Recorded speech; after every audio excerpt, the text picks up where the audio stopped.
Y vamos a la palabra en el libro de Efesios, capítulo 4, versículo 8. Efesios, capítulo 4, versículo 8. Gloria a Jesucristo. Aleluya. Dios está aquí, amén.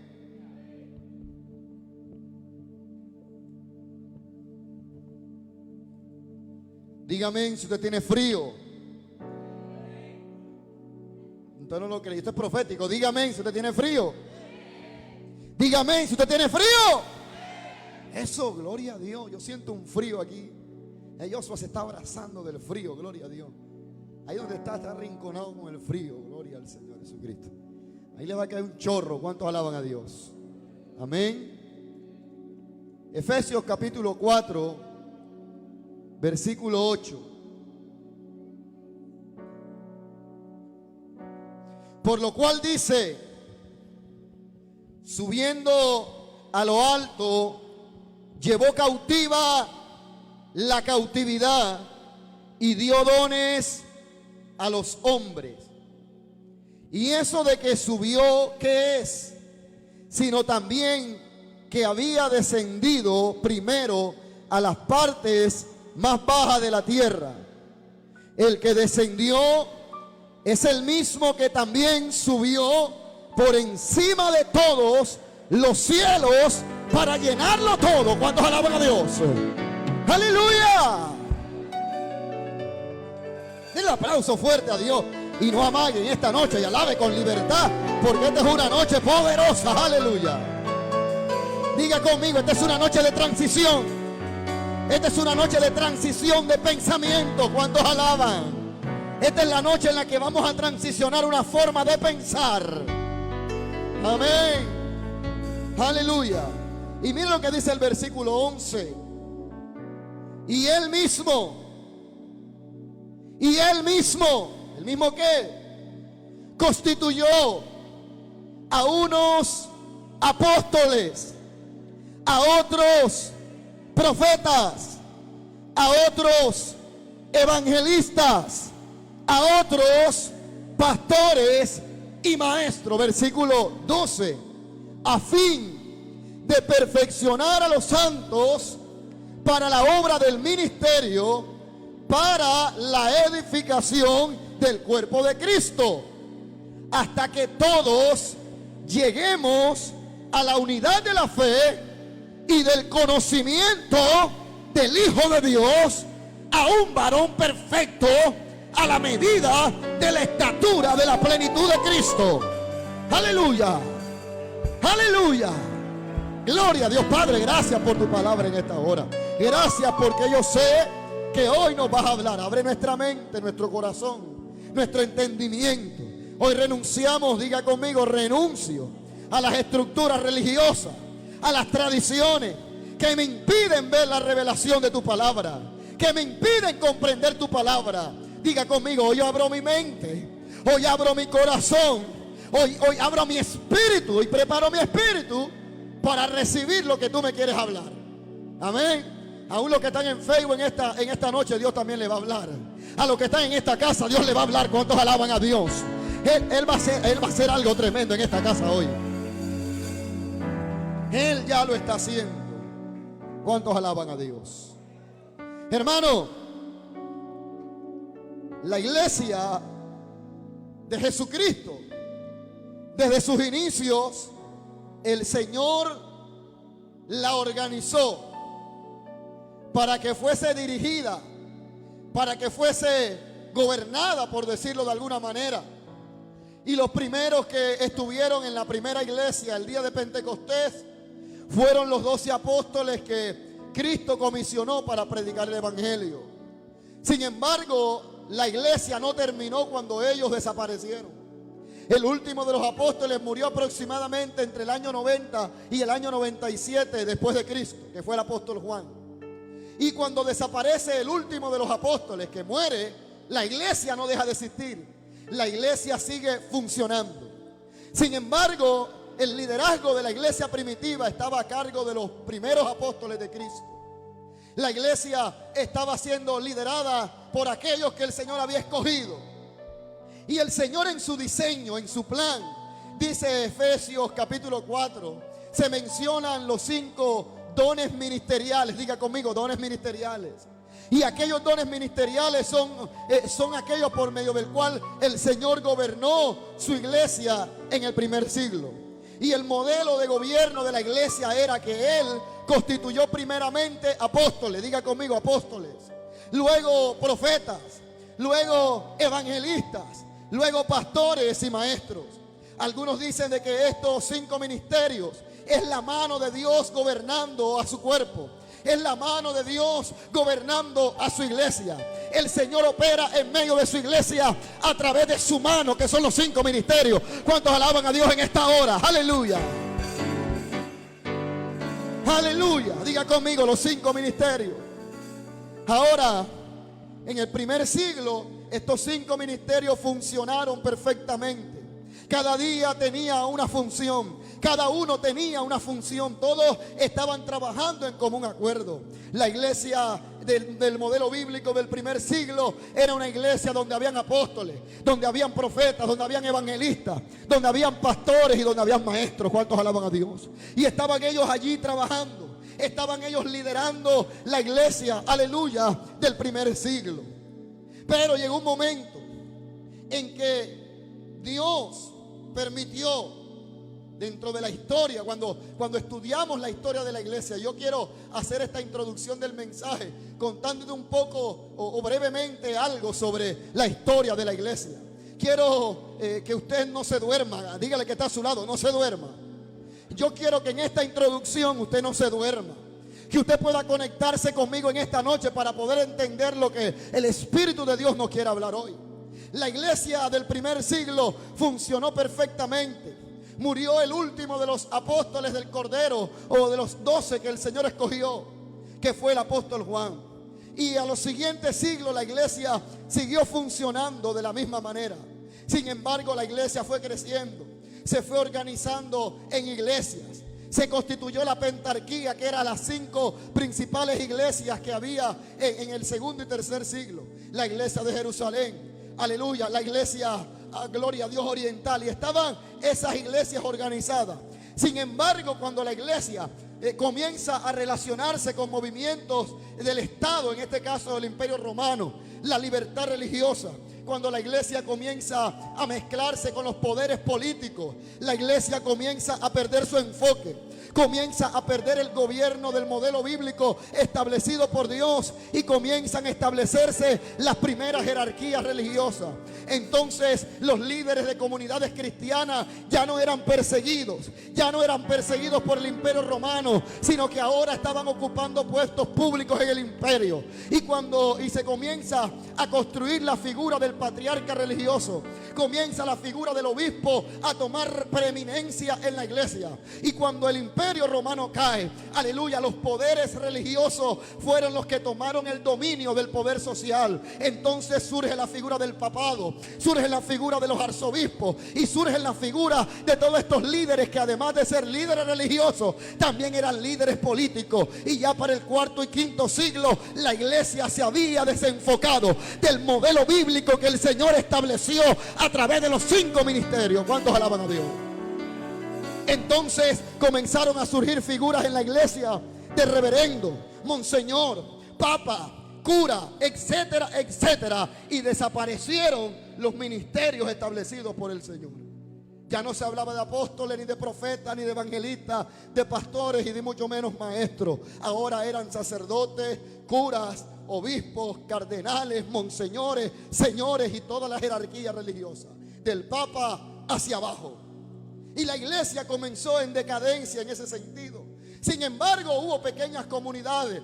Hay registro histórico de comunidades que se mantuvieron fieles al mensaje del evangelio. Hay registro histórico de comunidades que se reunían escondidas y conservaban la pureza del mensaje cristiano. Aleluya. Y llega a la iglesia en un tiempo de oscurantismo, donde la corrupción moral, donde la corrupción del papado, del sistema religioso, aleluya, era tan decadente, aleluya, que la inmoralidad, el pecado era el pan diario de los líderes religiosos de esa época. Y la iglesia entró en decadencia moral y espiritual. Y ya para la edad medieval, ya para la edad media, ¿cuántos alaban a Dios? Se había perdido totalmente el enfoque y la misión de la iglesia en la tierra. La base y la estructura que el Señor había establecido de cómo gobernar la iglesia a través de los 5 ministerios ya había sido olvidado. Y ahora la iglesia estaba siendo gobernada por un papa tirano que ni siquiera había nacido de nuevo. Líderes que ni siquiera, cardenales y líderes religiosos que ni siquiera conocían las escrituras, que los puestos religiosos se los daban a cambio de favores políticos, pero no conocían las escrituras. Pero Dios preserva a su iglesia. Y dice la historia que un hombre allá en el año 1517 escribió las tesis contra el sistema romano. Aquel hombre que era monje agustino se encontró con las escrituras en el libro de Romanos. El justo por la fe vivirá. Y comenzó a estudiar las escrituras. Comenzó a escribir los primeros libros, aleluya, desmenuzando el mensaje del evangelio. Volver al evangelio de la gracia, volver al evangelio de la cruz, volver al mensaje de la salvación. Y fue el doctor y maestro Martín Lutero. ¿Cuántos alaban a Dios? Y comenzó a traer un avivamiento, aleluya, en la iglesia de ese momento, predicando la justificación por la fe. Gloria a Dios, que no es por obra, sino que es por gracia. Y comenzó a escribir. Había un ministerio que estaba inactivo, que era el ministerio del maestro. En esa época nadie conocía las escrituras. No se enseñaban las escrituras. Se enseñaban eran los dogmas religiosos y las tradiciones de la iglesia. Pero Lutero, en la Universidad de Wittenberg en Alemania, comenzó un avivamiento en el aula de clases. Como un catedrático, como un maestro de la escritura, como un doctor en teología, comenzó una reforma, aleluya, magistral. Y comenzó a la gente a interesarse en estudiar las escrituras. Comenzó la gente en interesarse en leer los libros de Martín Lutero. Entonces Dios lo utilizó a él para reactivar, ¿cuántos alaban a Dios?, el ministerio del maestro de la palabra en la iglesia que había. Oh, gloria al Señor Jesucristo. La estructura de la iglesia en ese momento era de monseñores, papas, encíclicas y todo eso. Pero Martín Lutero fue utilizado por Dios para reactivar el ministerio catedrático, el ministerio pedagógico, el ministerio de la enseñanza de la palabra. ¿Cuántos alaban a Dios? Ahora, ¿qué es un maestro? Maestro viene del griego didaskalos, que significa el que se dedica a la enseñanza o a la instrucción. El que se dedica a enseñar, el que se dedica a instruir. Y es indudable y es innegable que Lutero fue un maestro de la escritura. Ahora, el propósito de estos 5 ministerios es edificar el cuerpo de Cristo. Y la iglesia durante muchos siglos, estos 5 ministerios estuvieron inactivos. Pero cuando Cristo quiso hacer una reforma, levantó el ministerio magistral. ¿Cuántos alaban a Dios? Y no solamente Martín Lutero en el año 1517 activó el ministerio del maestro, sino que esa reforma comenzó a influenciar en otras ciudades, en Suiza, aleluya, en España, comenzó a influenciar en otros lugares, gloria el nombre del Señor. Y se levantaron otras personas también, otros reformadores, aleluya, como Juan Calvino, gloria al nombre del Señor, con el propósito de volver a las raíces de la escritura. Y el don de ellos era publicar libros. Las obras cristianas más grandes se escribieron durante la Reforma Protestante. La mayor escritura de literatura cristiana se escribió durante la época de los maestros. ¿Cuántos alaban a Dios? Y el Señor, aleluya, los utilizó a ellos para levantar ese ministerio de maestros. Sin embargo, Toda reactivación de un ministerio trajo una oposición. Dígalo conmigo, toda reactivación de un ministerio trajo una oposición. Diga conmigo, oposición.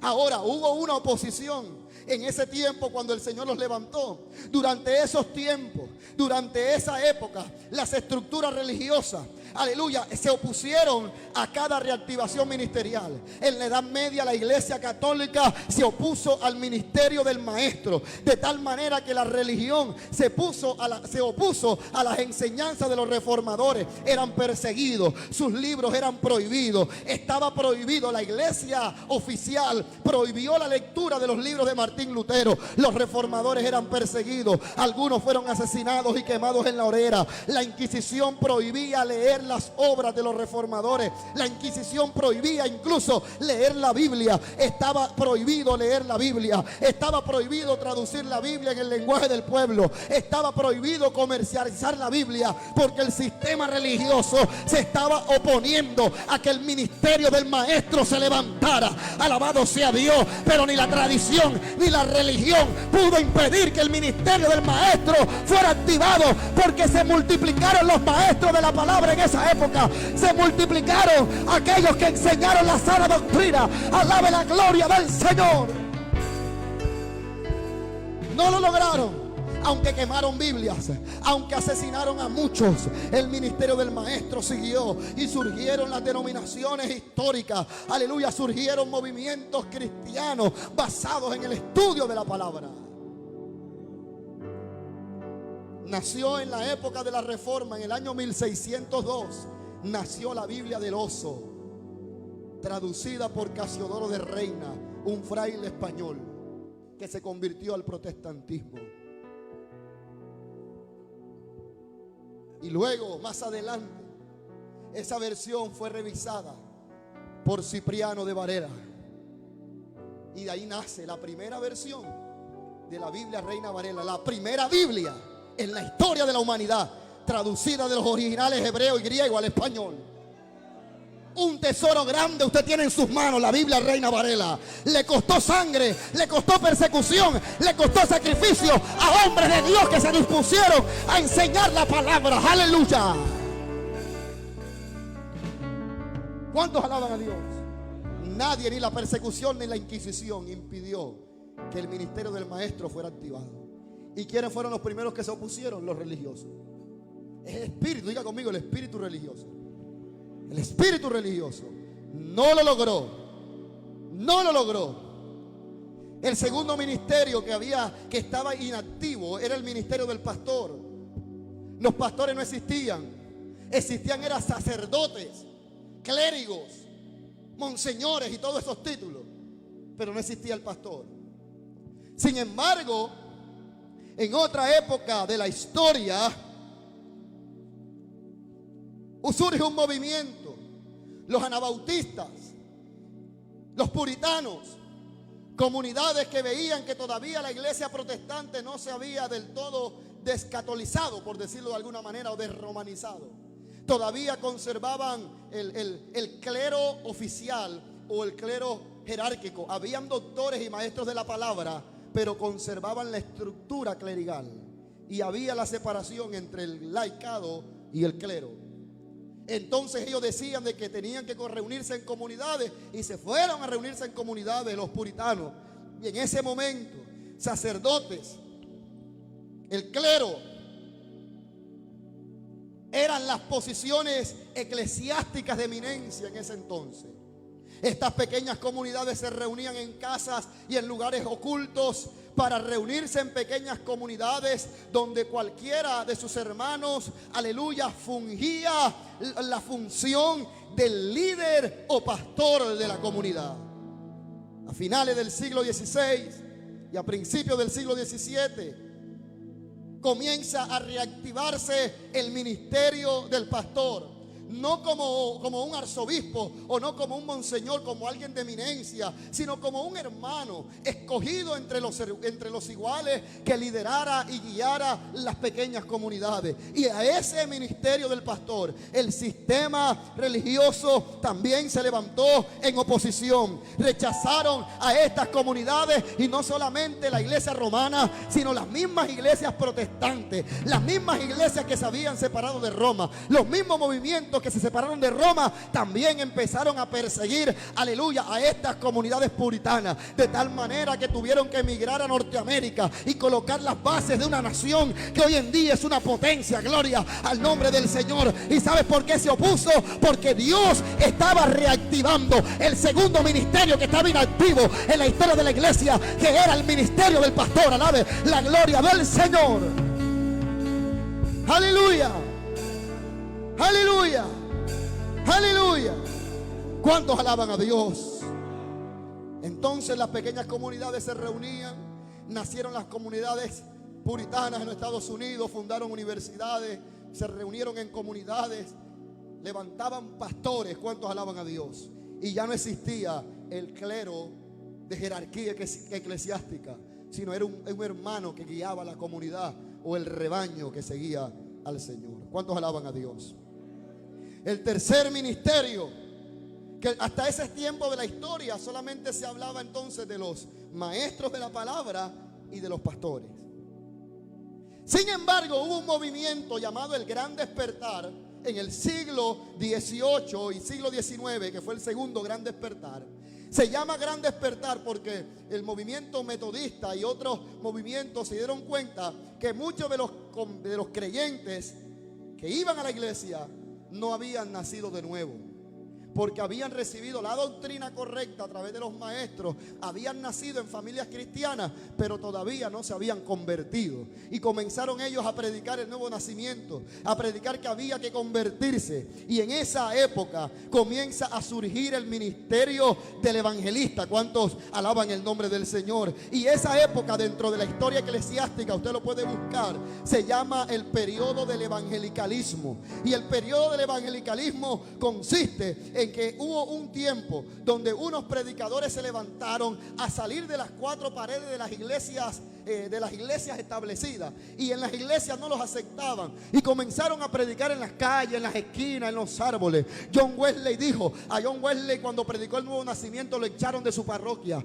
y él dijo, el mundo desde ahora será mi parroquia. Y comenzó a predicar con su hermano debajo de los árboles, y debajo de los árboles nació el avivamiento metodista. Gloria el nombre del Señor, evangelizando en las esquinas, por las calles, y se levantaron como él, aleluya, otros predicadores en esa época, llamada la época del evangelicalismo, porque fue el momento donde los predicadores predicaban en las esquinas y en las calles, y fue llamado ese movimiento el primer Gran Despertar. Y luego en el siglo XIX fue el segundo Gran Despertar, y líderes de ese movimiento fueron Jonathan Edwards, aquel que predicó ese sermón. Y cuando él predicó se convirtieron multitudes, y la gente pasaba al altar temblando, aleluya, temblando por lo que él predicaba. Él predicó aquella noche ese sermón llamado Pecadores en manos de un Dios airado. Y cuando él predicaba ese sermón, pecadores en manos de un Dios airado, las multitudes venían arrepentidas. Aún gente que llevaban años asistiendo a iglesia pasaban diciendo, yo soy un pecador y necesito a Cristo. Alabe el nombre del Señor. Aleluya. Y comenzó el Señor a reactivar el ministerio del evangelista. ¿Cuántos alaban? Diga conmigo, el ministerio del evangelista. Eso también tuvo oposiciones, porque no eran aceptados a los evangelistas, los que predicaban. A Charles Finney le criticaban su forma de predicar porque llamaba a la gente al frente, aleluya. Y la gente y la misma iglesia, como los mismos líderes religiosos, criticaban el movimiento que se estaba dando de evangelismo. Y porque ellos decían, no podemos entender cómo es que tenemos que evangelizar a la gente que ya está bautizada y que nació en iglesia y que creció en la iglesia. Eso es una locura. ¿Quién ha dicho que hay que predicarle el evangelio a la gente que se ha criado en la iglesia? Y los evangelistas que Dios estaba levantando decían, no importa que hayan nacido y crecido en la iglesia, tienen que arrepentirse porque no han conocido a Cristo, y hay que predicarles el evangelio, y se les tiene que revelar el evangelio. Alabe a Dios. Aleluya. Gloria al Señor. Este movimiento tuvo oposición.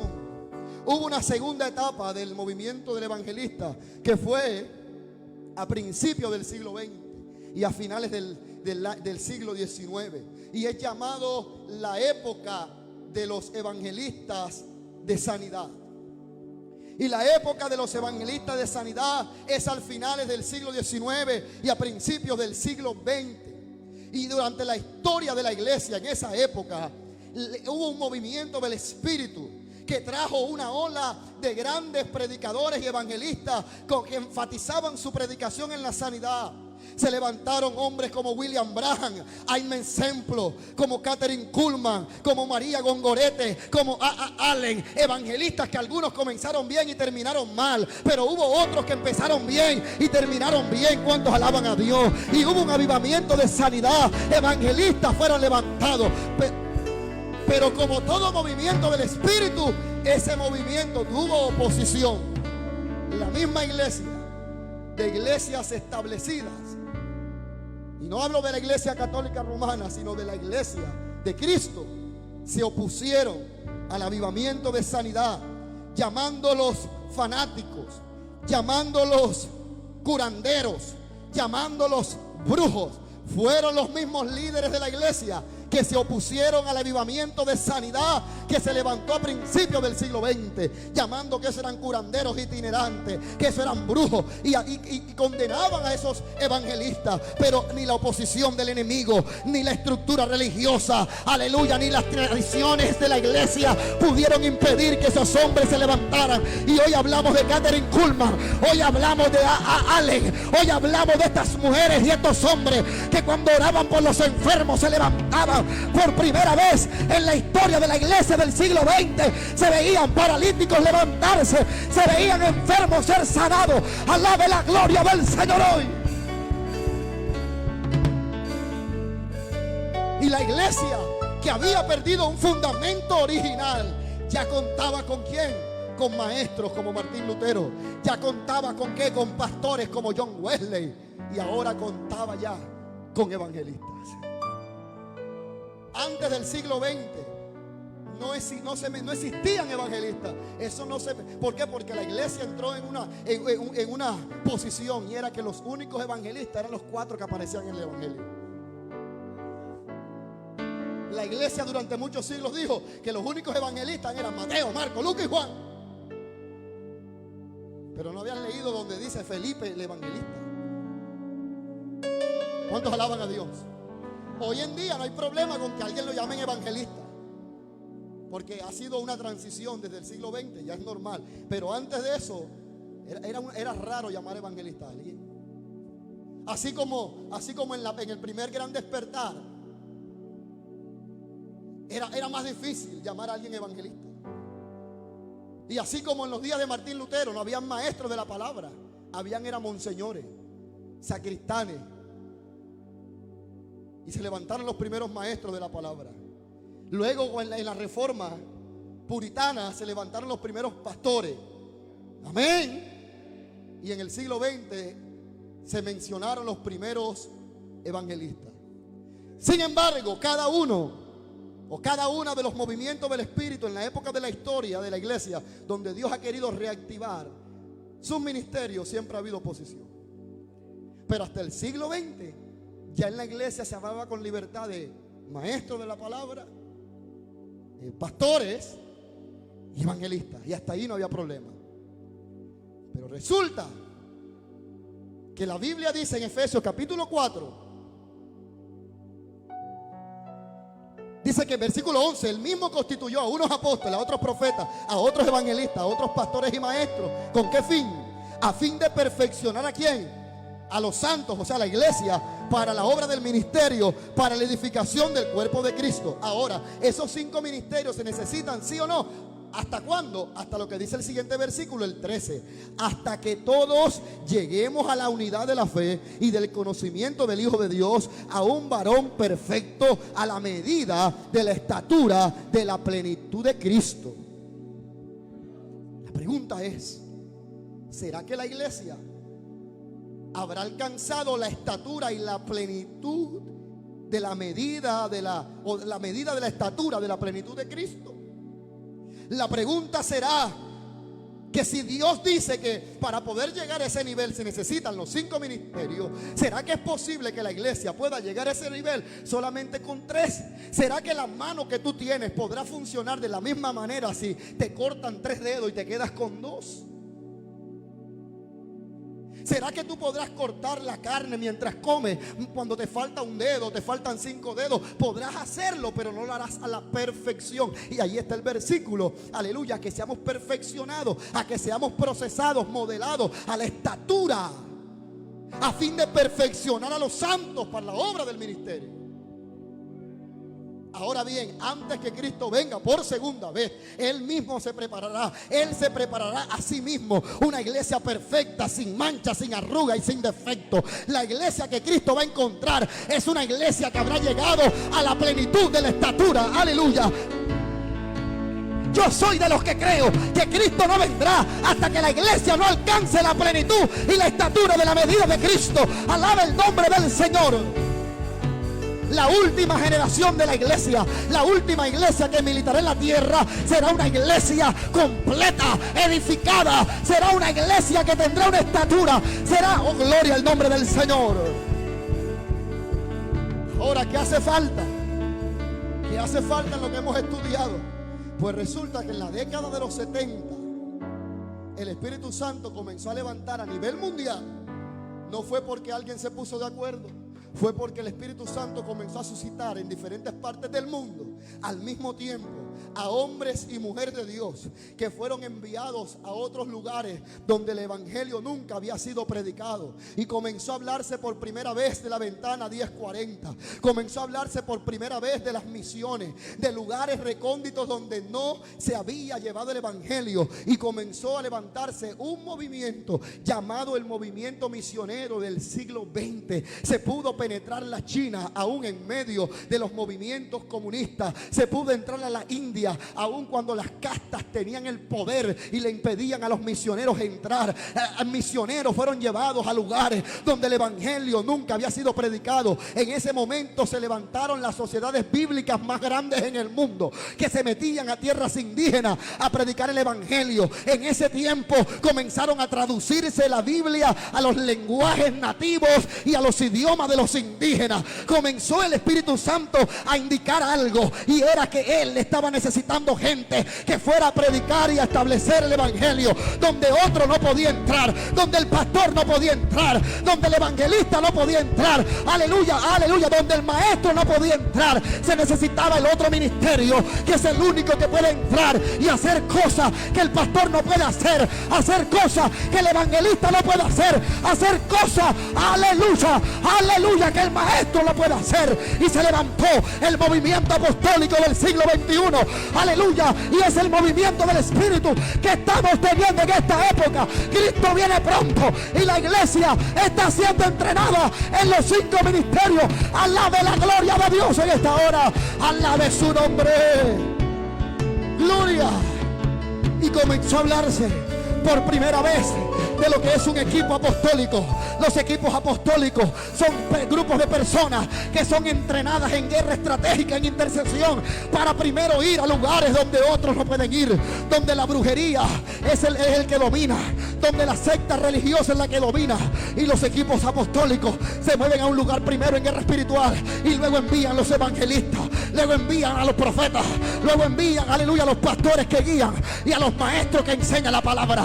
Comenzó el movimiento apostólico más grande de la historia de la iglesia. Este es el tiempo, iglesia. Este es el tiempo, iglesia. Oh gloria, oh gloria, oh gloria al Señor. Aleluya. Dele gloria a Dios. Se levantaron grandes ministerios en el mundo que comenzaron a financiar las misiones mundiales. Comenzaron a financiar a los misioneros. Comenzaron a financiar la construcción de templos.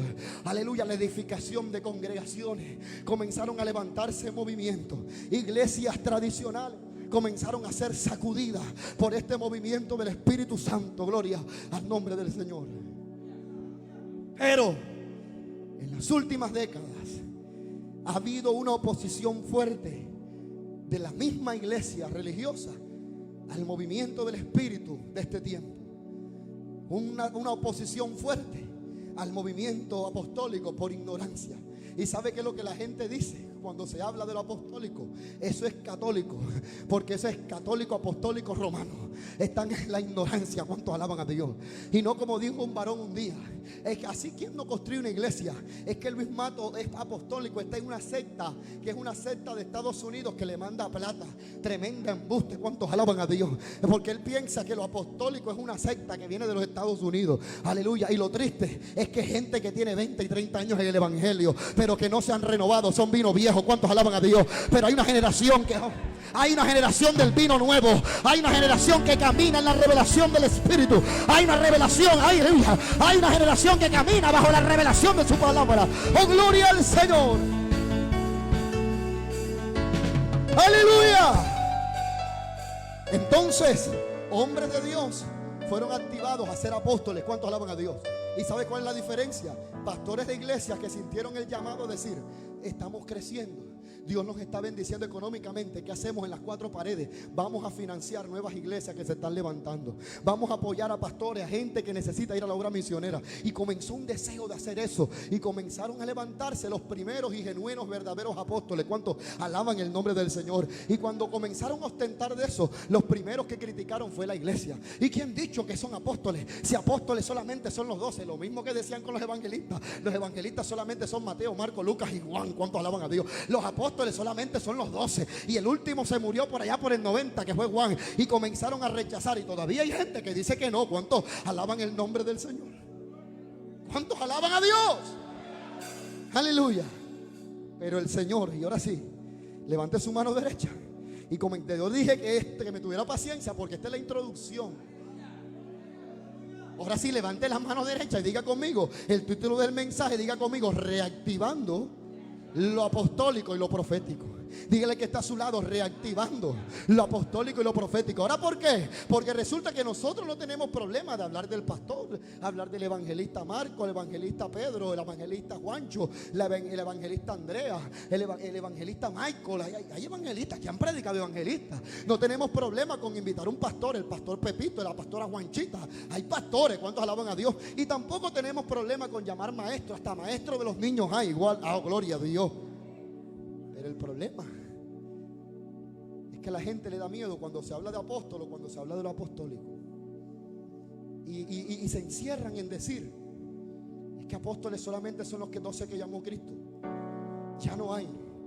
Y cuando el Espíritu Santo suscita una iglesia, transicionar de una iglesia a ser una iglesia transicional a convertirse en una iglesia apostólica, como hemos venido predicando en semanas anteriores, la gente se le confunde la mente. Algunos se van de la iglesia, pues es que la iglesia se está desviando, ya no son evangélicos ni cristianos, ahora son apostólicos, y se van porque no entienden el movimiento del Espíritu. Pero yo estoy creyendo y declarando que la gloria de Dios trae revelación en esta noche a esta casa. Alabe la gloria de Dios. ¿Y sabe qué es lo que hace que la gente rechace eso? La ignorancia de las Escrituras. Porque en la Biblia aparecen 4 categorías de apóstoles. Diga conmigo: 4 categorías de apóstoles que son diferentes. El primero está en Hebreos capítulo 3, versículo 1. Hebreos capítulo 3, versículo 1. Búsquelo rápido. No se salga del ambiente de gloria que hay aquí. Hebreos 3, 1. Por tanto, ¿ya lo encontró? Dígame amén. Por tanto, hermanos santos, participantes del llamado celestial, considerad al apóstol y sumo sacerdote de nuestra profesión, Cristo Jesús. La primera categoría, el principal de los apóstoles, que es Cristo. De esa categoría apostólica, Él es el único, porque Él fue el principal enviado. La palabra apóstol viene del griego apostolos, que significa enviado. ¿Cuántos alaban a Dios? El primero y el principal de los apóstoles es el apostolado de Cristo. En esa categoría nadie entra. Nadie puede ser un apóstol en la misma categoría que fue Cristo. ¿Por qué? Porque Él fue el único que fue enviado por el mismo Padre directamente. Entonces, en la categoría del apostolado de Cristo nadie entra. Él es el único. Esa es la primera categoría. La segunda está en Apocalipsis capítulo 21, versículo 14. Apocalipsis 21, 14. Y el muro de la ciudad tenía 12 cimientos, y sobre ellos, búsquelo, capítulo 21, versículo 14. Apocalipsis, el último libro, muévase rápido. El último libro de la Biblia. ¿Ya lo encontró?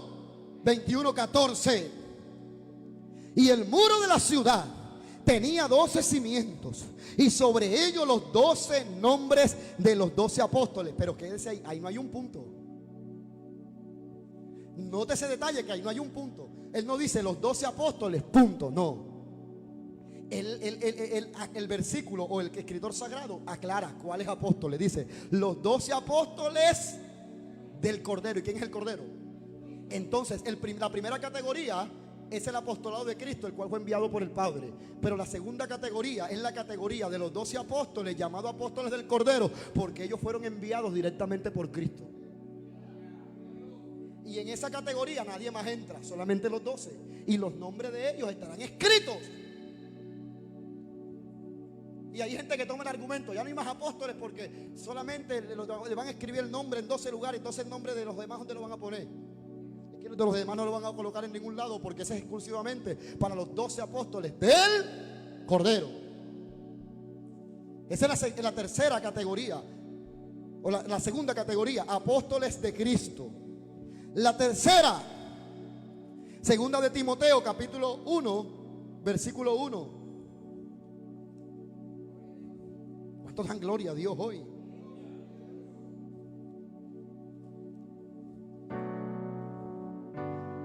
Segunda de Timoteo capítulo 1, versículo 1. Pablo, apóstol de Jesucristo, por la voluntad de Dios, según la promesa de la vida que es en Cristo Jesús. ¿Pablo qué es? Apóstol. Diga conmigo, ¿Pablo qué es? Apóstol. ¿Pero apóstol de qué? Ahora, Gálatas capítulo 2, versículo 6, ahí lo aclara. Gálatas capítulo 2, versículo 6.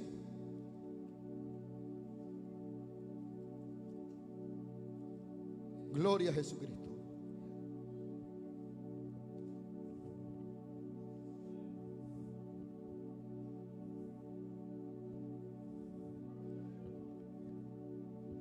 Pero los que tenían reputación de ser algo, lo que hayan sido en otro tiempo, a mí nada me importa. Tremendo. Dios no hace excepción de personas. Ese Pablo era fuerte, ¿no? Pero los que tenían reputación de ser algo, monseñores, lo que hayan sido, lo que les haya dado la gana de ser ellos, a mí no me importa. A mí pues los de reputación nada nuevo me comunicaron. Versículo 7. Antes, por el contrario, como vieron que me había sido encomendado el evangelio de la incircuncisión, como a Pedro el de la circuncisión. O sea, Pedro le predicó a los judíos que estaban circuncidados. Pablo le predicó a los que no eran judíos, que no estaban circuncidados. Versículo 8. Pues el que actuó en Pedro para el apostolado de la circuncisión, actuó también en mí para los gentiles. O sea que había un apostolado para los gentiles. Entonces Pablo entra en la tercera categoría del apóstol a los gentiles. Y es único ese llamado. ¿Por qué? Porque a él se le encomendó ser el apóstol de los gentiles. 1. 2. Se le encomendó escribir. Y 13 libros del Nuevo Testamento los redactó el apóstol Pablo. Tarea exclusiva solamente para él. Entonces él entró en la tercera categoría, el apostolado de los gentiles. Pero la Biblia habla de la cuarta categoría. Capítulo 14 de Hechos de los Apóstoles.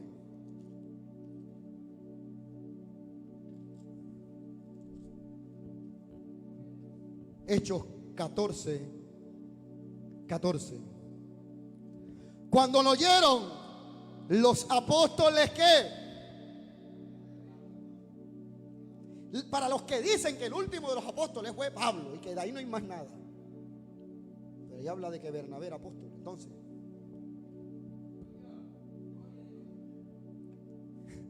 Dígale que está a su lado, está fuerte, ¿eh?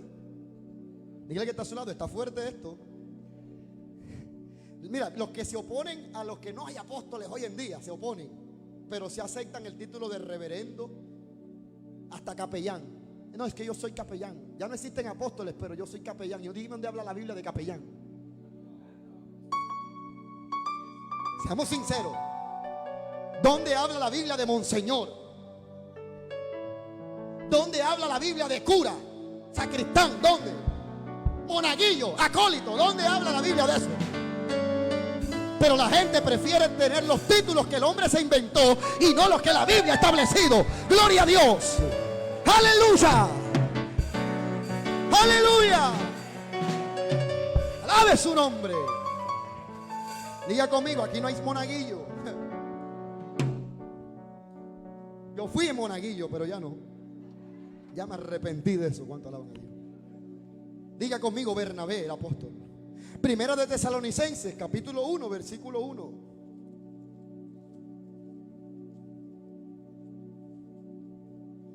Primera Tesalonicenses, capítulo 1, versículo 1.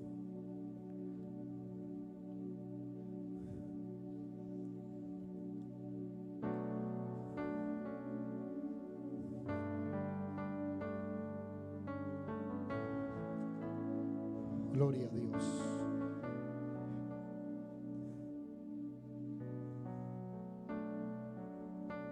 ¿Ya lo encontró? Aleluya. Dios está aquí. Dios está aquí. ¿Cuántos alaban a Dios? Pablo, Silvano y Timoteo, a la iglesia de los tesalonicenses, en Dios Padre y del Señor Jesucristo, gracia y paz sean a vosotros de Dios nuestro Padre y del Señor Jesucristo. ¿De quién habla aquí? Pablo, Silvano y Timoteo. Diga conmigo, Pablo, Silvano y Timoteo. Pero mire el capítulo 2, versículo 6. La pregunta es, ¿quiénes escribieron esta carta a los tesalonicenses? Eso, dígalo, ¿quiénes? Pablo, Silvano y Timoteo, los tres. O sea que cuando ahí habla, en toda la carta, cuando se dirigen a la iglesia, están hablando los tres. Y habla en plural. Ahora mire el capítulo 2, versículo 6. Versículo 5. Porque nunca usamos, mire que habla en plural porque están hablando los tres. Porque nunca usamos las de palabras lisonjeras, como sabéis, ni encubrimos avaricia, Dios es testigo. Versículo 6. Ni buscamos gloria de los hombres, ni de vosotros, ni de otros, aunque podíamos seros carga como apóstoles de Cristo. Diga algo. O sea que ellos ahí se están autorreconociendo como apóstoles. Con Pablo no hay problema porque sabemos que Pablo era apóstol, pero Silvano, ¿y quién era el otro? Timoteo. Sabemos que Timoteo fue pastor de Éfeso, pero esto me indica que en algún momento de la historia Pablo transicionó de ser pastor de iglesia a ser apóstol junto con Pablo. O sea que un pastor puede transicionar a ser apóstol. ¿Cuántos alaban a Dios? Aleluya. Aleluya. Dígale que está a su lado. Esto está tremendo. Dile, esto está poderoso. Dile, tremendo lo que Dios está hablando. Pero los religiosos dicen, no, el último de los apóstoles va para allá, para el Apocalipsis, escribilo en las piedras allá. El último fue el abortivo y no han leído esto porque sus ojos están cegados a la escritura. Primera de Corintios capítulo 4 versículo 6. Primera de Corintios capítulo 4 versículo 6. Yo tengo ganas de correr hoy. ¿Cuántos alaban a Dios? Primera de Corintios capítulo 4 versículo 6. Pero esto, hermanos, lo he presentado como ejemplo en mí y en Apolos, por amor de vosotros, para que nosotros aprendáis a no pensar más de lo que está escrito, no sea que por causa de uno os envanezcáis unos contra otros. ¿Por qué? ¿Quién te distingue? ¿O qué tienes que no hayas recibido? Si lo recibiste, ¿por qué te glorías como si no lo hubieras recibido? Ahí el escritor Pablo está hablando. Él se está poniendo como ejemplo, pero también está hablando de Apolos. Recordemos que Apolos fue un maestro de la palabra. Pero sigue diciendo el 8: ya estáis saciados, ya estáis ricos, sin nosotros reináis. Ojalá reinaseis para que nosotros reinásemos también juntamente con vosotros. Versículo 9: porque según pienso, Dios nos ha exhibido a nosotros. Y cuando él dice nosotros, está hablando de él y Apolos. Y está diciendo a nosotros, los apóstoles, como postreros, como a sentenciados a muerte, pues hemos llegado a hacer espectáculo al mundo, a los ángeles y a los hombres.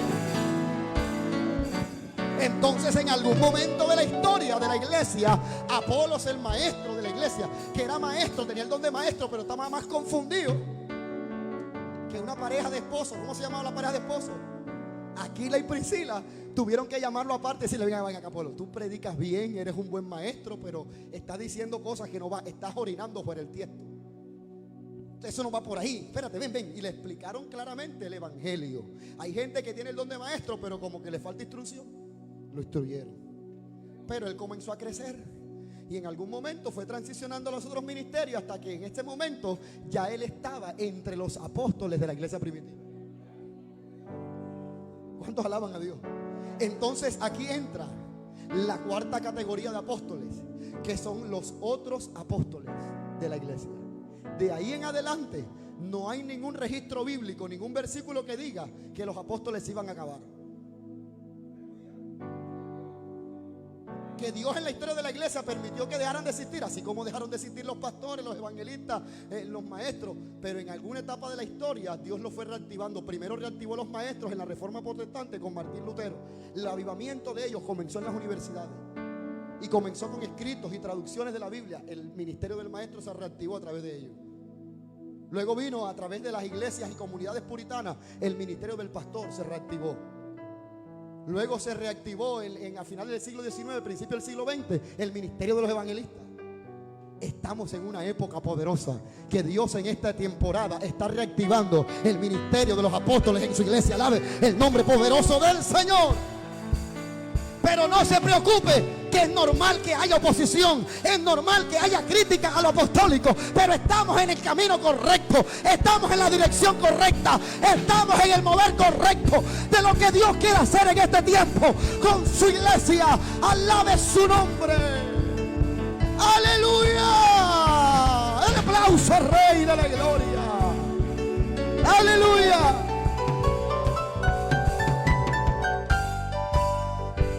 Gloria a Dios. Con lo que viene usted se va a estremecer. Primera de Corintios, capítulo 15, versículo 5.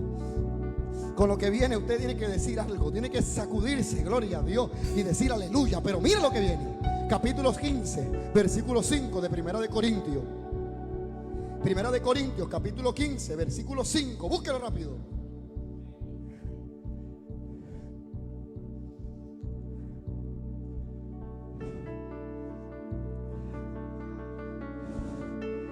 Oh, gloria a Dios.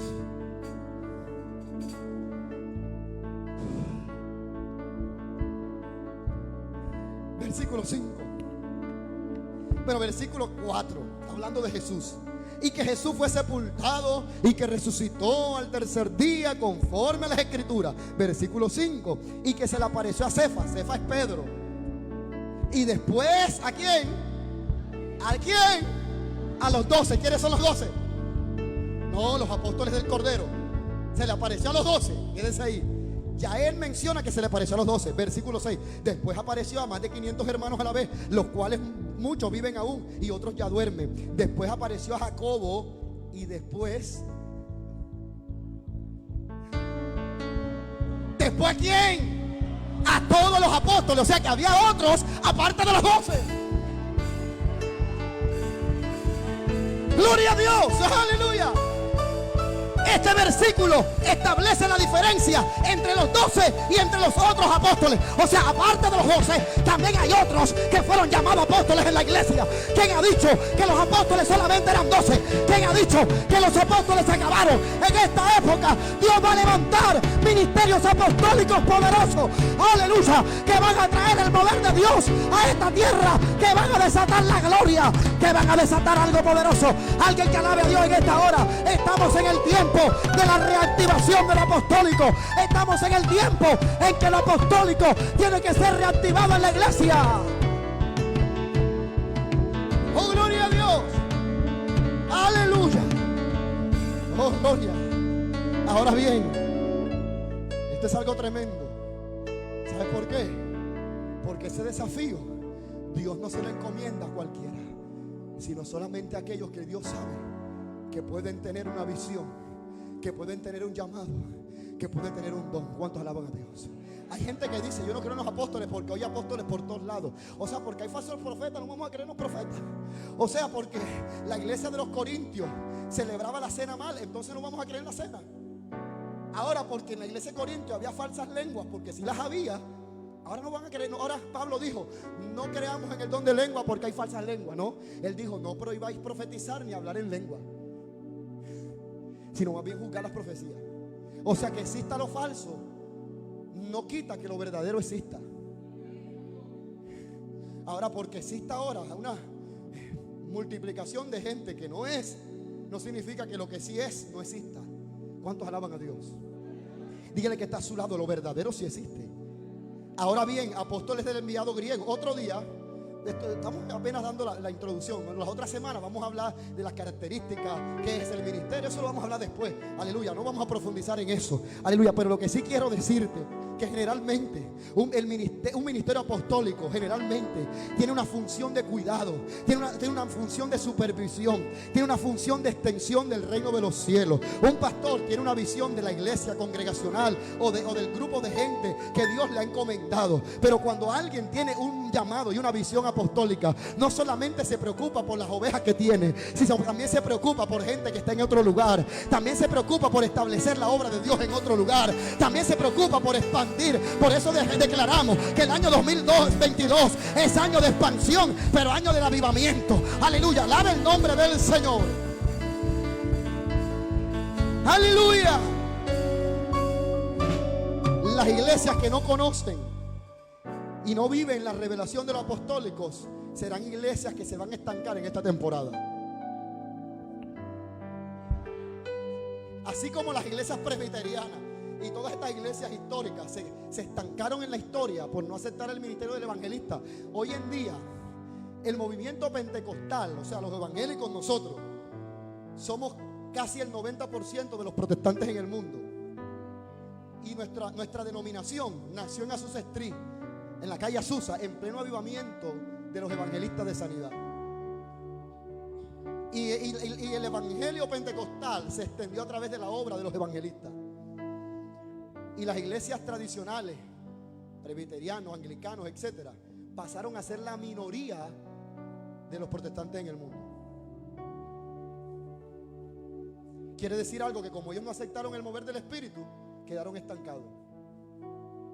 Y hoy pasa que iglesias cristianas evangélicas que no entren en la ola apostólica, lo que Dios quiere hacer, se van a quedar estancados en el tiempo. Porque el nuevo mover del Espíritu, lo que Él quiere hacer en este tiempo es traer una expansión. Porque antes que Cristo venga es necesario que este evangelio del reino sea predicado a toda criatura. Aleluya. Aleluya. La iglesia debe ser activada en lo apostólico. Y gente que está confundida confunde lo apostólico con independencia, y no tiene nada que ver. No es lo mismo. ¿Cuántos alaban a Dios? No tiene que ver nada con denominaciones, con concilios. No tiene que ver nada con eso. Lo apostólico. Ahora bien, una cosa es ser apóstol y otra cosa es estar en el mover apostólico. Un maestro puede seguir siendo maestro, pero está en el mover apostólico. Un evangelista es un evangelista, pero está en el mover apostólico. ¿Cuántos alaban a Dios? La iglesia tiene que entrar en ese mover. Ahora bien, el movimiento o el ministerio apostólico está relacionado con supervisión, con paternidad, con cobertura. Por eso hay gente que estos temas les molesta, les incomoda, no lo entienden, les cuesta aceptar que Pablo podía hacer algo que no podían hacer los otros ministerios, y era llamar a Timoteo hijo. Y él dijo: ustedes podrán tener miles de años, o sea, cuidadores, predicadores, evangelizadores, intercesores, pero solamente yo fui quien los engendré en el evangelio. Amén. Aleluya. Dígale que está a su lado: tienes que transicionar al movimiento apostólico de este tiempo. Estamos transicionando. Ahora, para poder transicionar al mover apostólico, tiene que hacerse única y exclusivamente por dirección divina. No se puede hacer de otra manera. Si no es por dirección divina, va a haber un rotundo fracaso. Pero si es por dirección divina, va a haber respaldo. No todo el mundo está siendo llamado a transicionar. Sí al mover apostólico, pero no a liderar un movimiento apostólico. Y quiero terminar el mensaje, porque falta lo profético, reactivando lo profético y profundizar más. Pero usted va a seguir viniendo estos domingos para seguir aprendiendo.